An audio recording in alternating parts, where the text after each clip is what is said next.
Guys, so we have multiple breaking news coming out. We're going to start with this one first. Syrian interim president proposes plan to build not the third temple, but the Trump Tower in Damascus. Wow.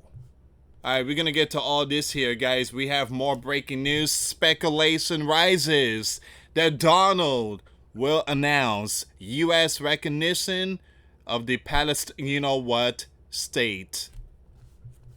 Here's another breaking news. Donald proposal to rename the Persian Gulf sparks outrage among Arab nations. All right, so right now he should be close to Saudi Arabia, and that's where he's gonna land pretty soon. And there's gonna be a lot of things to come this week, so keep your notifications on. I will keep you guys updated with this news. Once again, this here is the latest breaking news. They're gonna build a tower, and this is gonna be the Trump Tower out there in Damascus. All right, guys. Before I start, for those of you that want to send us letters or prayer requests, you can send it to me, US Santiago, or my wife, Jessica Santiago, at 3432 US Highway 19, number 2, Holiday, Florida, 34691. And for those of you that want to contribute to the channel, we do have the PayPal link and the Cash App link in the comments box and also the description box. Thank you so much for your support. I just went live on Patreon, 50-minute live stream. We talked about the situation that's going down in New Jersey. There's been multiple arrests. There's a huge protest going on in front of the ICE facility. And you have these group called the Faith Ministry. You have a pastor out there, and they are blocking the entrance. So things went down, and boy, it's not looking good. If you guys want to check out or support this channel, again, Patreon, $5 a month. We get you the access. We upload videos and we do live stream. That's another way to support the channel. Let's see what's going on with this news. Syrian interim president is reportedly pitching an ambitious plan to secure a meeting with U.S. President Donald during his Middle East tour. The proposal, which includes building a Trump Tower in Damascus, offering U.S. access to Syria's oil and gas reserves, and pursuing the Tente with Holy Land, aims to charm the U.S. administration into easing crippling sanctions that have isolated Syria from the global financial system. Now, Syria, reeling from 14 years of devastating civil war, faces immense challenges in rebuilding its economy. U.S. sanctions designed to pressure the former Assad regime continue to hinder recovering efforts, leaving 9 out of 10 Syrians in poverty.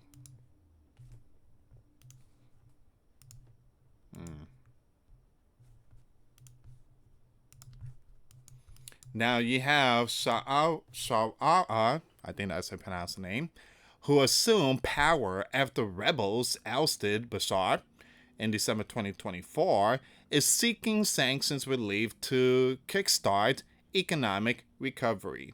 His unconventional pitch, detailed in discussions with American pro-Donald activist Jonathan on April 30th, 2025 in Damascus, reflects a calculated effort to appeal directly to Donald business instincts and deal-making personnel. So what do you guys think about this? So here's, things are moving way too fast, but you have Donald, putting out a AI video where he shared, I got to be specific, he shared an AI video of Trump Gaza. All right. In the video, it shows Gaza being rebuilt. And there's a whole bunch of Donald figures made out of gold. And it's like Donald doll made out of gold. And you have this golden statue of Donald.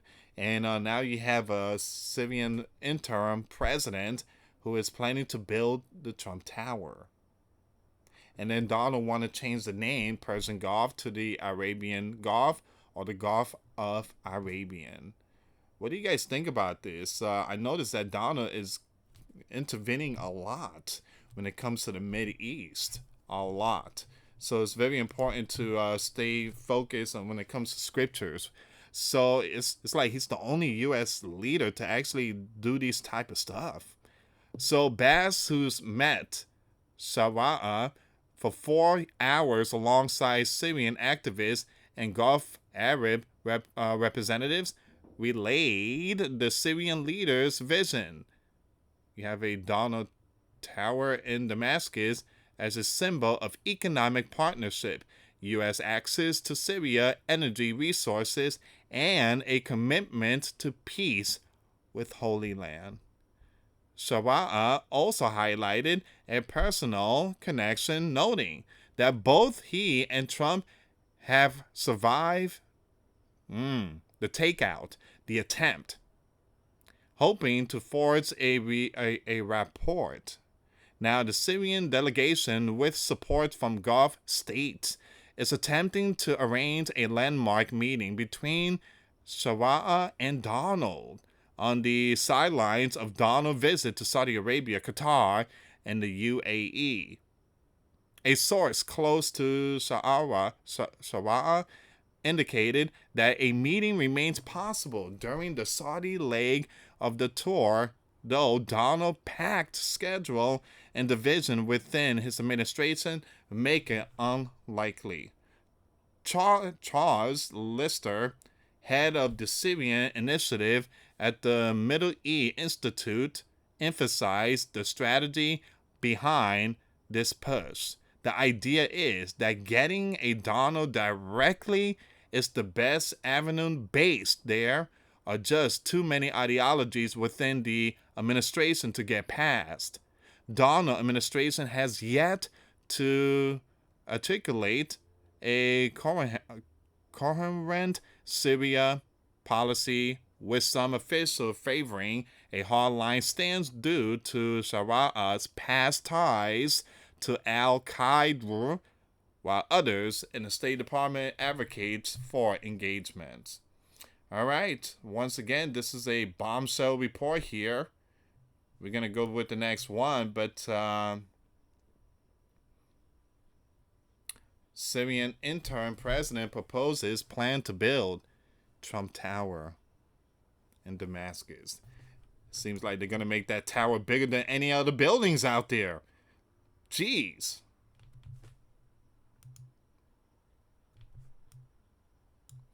I noticed Donald wants to be remembered. When he passes, he wants to be remembered. But here's the thing. Many other leaders also wanted to be remembered, and a lot will fade away. It will be remembered no more. The only one that will be remembered is our Lord and Savior Jesus Christ forever and ever. Speculation rises that Donald will announce U.S. recognition of the Palestine state. So he's going to do all this. Once he lands in the Mideast, he's going to do all this. Once he lands out there in Saudi. And there's a possibility he might go to Turkey and meet Zelensky and Putin face to face. And you know what he's going to bring? He's going to bring sandals. Okay, or the belt. You two behaving very bad. You make me come all the way here. I had to cross the Atlantic Ocean. I was watching the movie Cast Away. I don't want my going down. I don't want to be stuck in the island. I'm doing this because, again, I want this war to end. And if it doesn't end, I got this belt. In mid-May, Saudi is set to host a significant Gulf U.S. summit, coinciding with U.S. President's inaugural visit to the kingdom during his second term in office. This upcoming summit is particularly notable as it follows a similar assembly that took place on May 21st of 2017 during Donald's first term, which was marked by high-profile discussion and pivotal agreement. The summit will be held in Riyadh, the capital of Saudi Arabia, and has generated considerable anticipation, especially surrounding an announcement that Trump hinted at during a meeting with the Canadian Prime Minister Mark at the White House on May 6th. Now, Donald has plans. He wants to change the name, the Persian Gulf. Persia is like, Iran is like, you ain't gonna change nothing. You can change your stuff, but it ain't gonna happen here. Can Donald actually do that? That's the big question. Can Donald actually change the Persian Gulf name? And the Persian Gulf has been around for a long time. So it says here, Donald described this forthcoming declaration as a very important announcement, fueling speculation about its potential implication for regional diplomacy.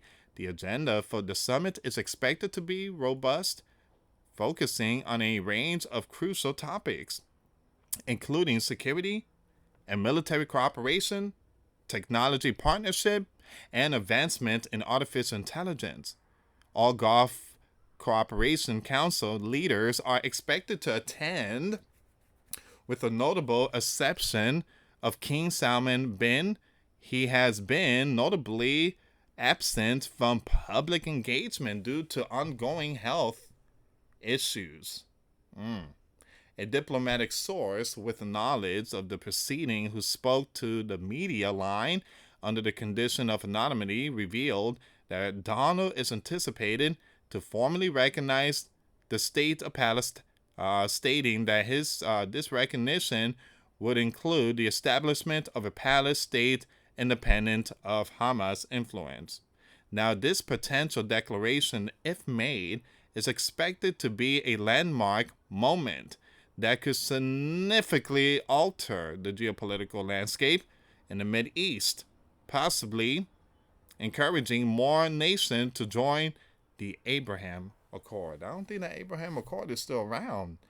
Last time I heard about the Abraham Accord was Donald's first term, and it was his son-in-law Jared Kushner that was doing a lot of it.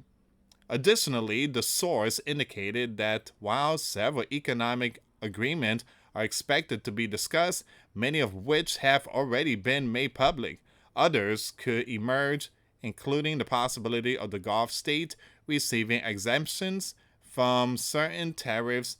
This summit promises to be a vital event with the potential to reshape alliances and economic partnership in the region. Just imagine if Donald announces the rebuild of the temple. I mean, he's the one that changed the names. He's the one that wants to rebuild everything. There's a possibility. I'm not saying Donald's the Antichrist, by the way. I'm not saying that. But he's like the closest one to try to rebuild everything, possibly, who knows, maybe the third temple. Donald's proposal to rename the Persian Gulf sparks outrage among Arab nations. A lot of them is like, man, how come he's coming here? Try to change out, the stuff here.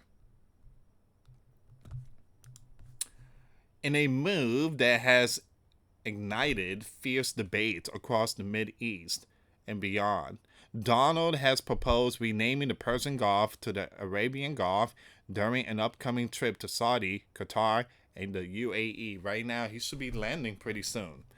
The suggestion, reported by the New York Times on May 11, 2025, has united Persians in opposition, highlighting the deep historical and cultural significance of the name Persian Gulf. To Iran's national identity, this article explores the context, implication, and reaction to Donald's provocation proposal. The Persian Gulf, a vital waterway bordered by, you have multiple countries here: Iran, Iraq, Kuwait, Saudi Arabia, Bahrain, Qatar, and the UAE, has been known by its current name since at least 550 BC, during the reign of Cyrus the Great, King Cyrus, whose Persian Empire stretched from India to the Western Europe.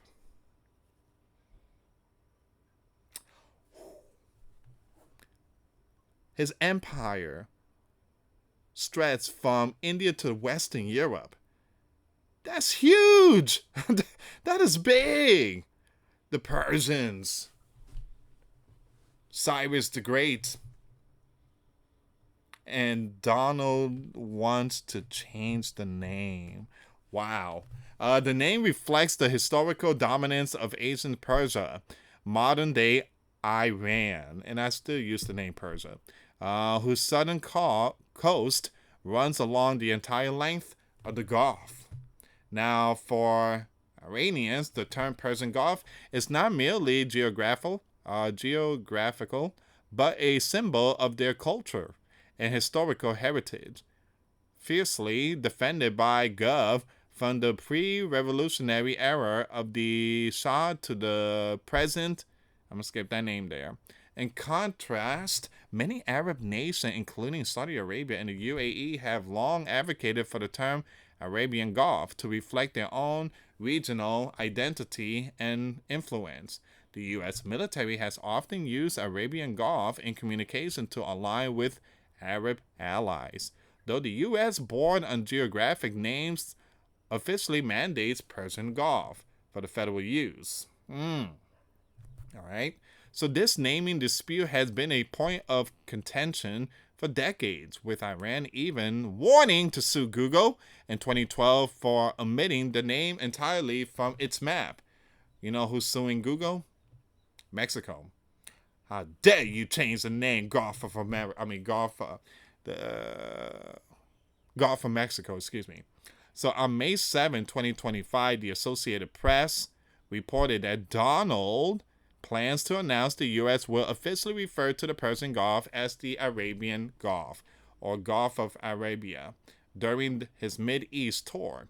Now, the decision is framed as a diplomatic gesture to strengthen ties with Arab allies who have lobbied for the name change for years. Speaking in the Oval Office, Donald stated, "I have to make a decision. I don't want to hurt anybody's feeling. I don't know if feelings are going to be hurt," suggesting he is weighing the geopolitical implication. This is not the first time Donald has ventured into renaming bodies of water. So he's changing the names of the waters. Pay very close attention. So he's, again, the waters, very biblical. So earlier in 2025, he issued an executive order to rename the Gulf of Mexico the Gulf of America, a move that drew ridicule from Mexico and sparked a legal battle with the Associated Press, which refused to adopt the new name. A federal judge ruled that the First Amendment protected the AP right to use Gulf of Mexico, highlighted the limits of Donald renaming authority. Donald's proposal has provoked a rare moment of unity among the Persians across political and ideological lines. Now, Iran's foreign minister condemned the move as indicative of hostile intent towards Iran and its people, warning on X that it would bring the wrath of all Persians from all walks of life. Wow. He emphasized the historical legitimacy of the name, noting its recognition by international bodies and cartographers for centuries. Persian American organizations, including the National Union for Democracy in Persia and the National Persian American Council, echoed this settlement, declaring the name Persian Gulf as non-negotiable, and even supporters of names former Crown Prince and Reza have reposted his 2017 letter urging Donald to respect the historical name. The issue transcends politics, uniting Persia in defense of their heritage. So we're going to find out how all this plays out, guys. I'm going to skip the rest of this here, but we're going to find out how all this here plays out. But one thing I tell you is that Donald has been changing names. change the name in one sea. It looks like he's about to change the name in the other sea. Now the Red Sea, don't even try it, dude. Don't even try changing that name. You leave that name alone, man. But again, this is where we at right now, guys. So Donald should be in Saudi Arabia. I think he probably landed, if I'm not mistaken. But he did cross the Atlantic Ocean, heading towards the Mid East. And boy, oh boy, they're gonna have red carpet. I mean, they want to build a Trump Tower. I mean, they want to, again, work with the Donald. So we're gonna see how all this plays out. So look out, Gaza. Look out, Syria. Look out, Saudi Arabia. And look out, Turkey. The final destination might be Putin and Zelensky. It's going to be a big week. Thank you so much for watching, guys. Please share the video. For those of you that want to send us letters, a prayer request, you send it to me, US Santiago, or my wife, Jessica Santiago, at 3432 US Highway 19, number 2, Holiday, Florida, 34691. Thank you so much for watching. Till next time later. Peace.